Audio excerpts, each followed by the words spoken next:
Welcome back. It's time now to take a look at some news making headlines across the world. Robert Lewandowski has officially completed his long-protracted move to Bayern Munich from rivals Borussia Dortmund. The 25-year-old signed a 5-year deal with the Bundesliga champions in January. Dortmund had declined to let Lewandowski leave for a transfer fee last season after failing to reach an agreement to extend his deal. The Pole has scored 74 goals and set up 31 more in 131 Bundesliga games for Dortmund since joining from Polish side Lech Poznan in 2010. Lewandowski follows attacking midfielder Mario Götze as the second key player to switch from Dortmund to Bayern in as many seasons. Barcelona unveiled Chile goalkeeper Claudio Bravo as their new signing on Monday. The 31-year-old signed a 4-year deal from La Liga rivals Real Sociedad, where he spent 8 years. The Chile captain is the second goalkeeper to sign for Barcelona since the departure of long-serving Victor Valdez.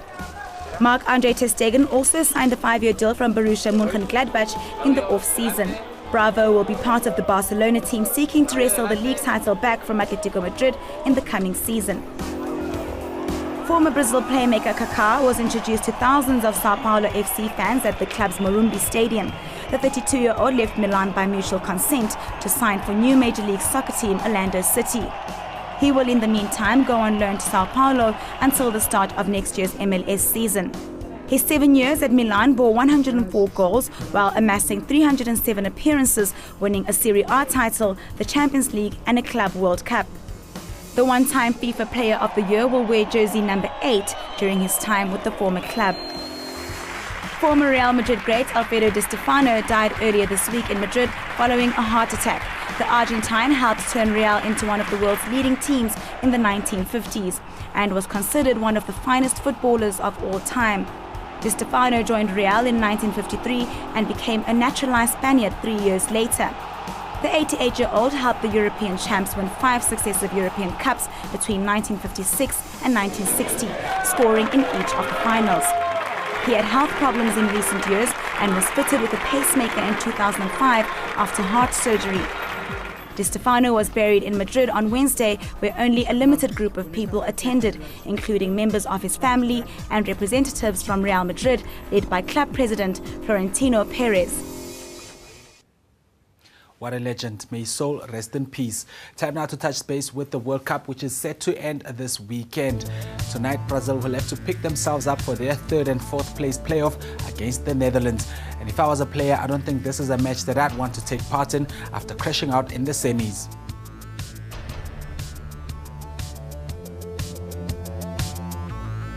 Of course, one game that every player wants to be part of is the World Cup final. I think it will take someone brave to bet against Germany winning the World Cup on Sunday. They entered the tournament as FIFA's 2nd-ranked team, and with top-ranked Spain crashing and burning in the group stages, it's hard to argue that Germany isn't the best side in the world at the moment. The Germans' goals have come from a variety of sources. Manuel Neuer has been great in goals, and their defense has been less shaky than it occasionally looked during the qualifying matches.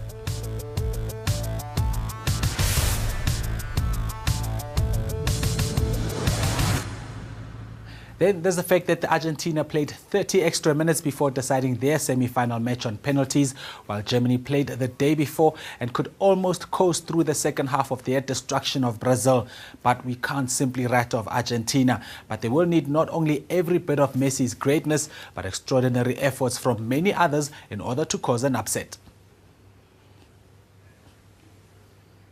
And unfortunately, all good things come to an end, just like the World Cup. And that's how we come to the end of today's show. I hope that you enjoyed it. But let me remind you about the competition before we go.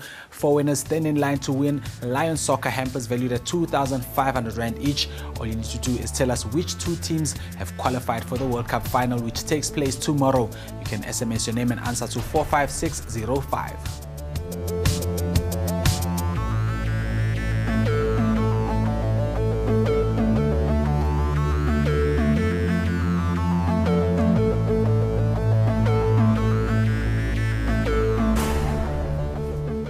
do, please continue to share your World Cup views with us on the show. Tell us who's your money on to clinch the World Cup tomorrow. Tell us about the whole tournament. I mean, what have you thought? Obviously, there were concerns about Brazil and whether they'd be able to do well in this tournament.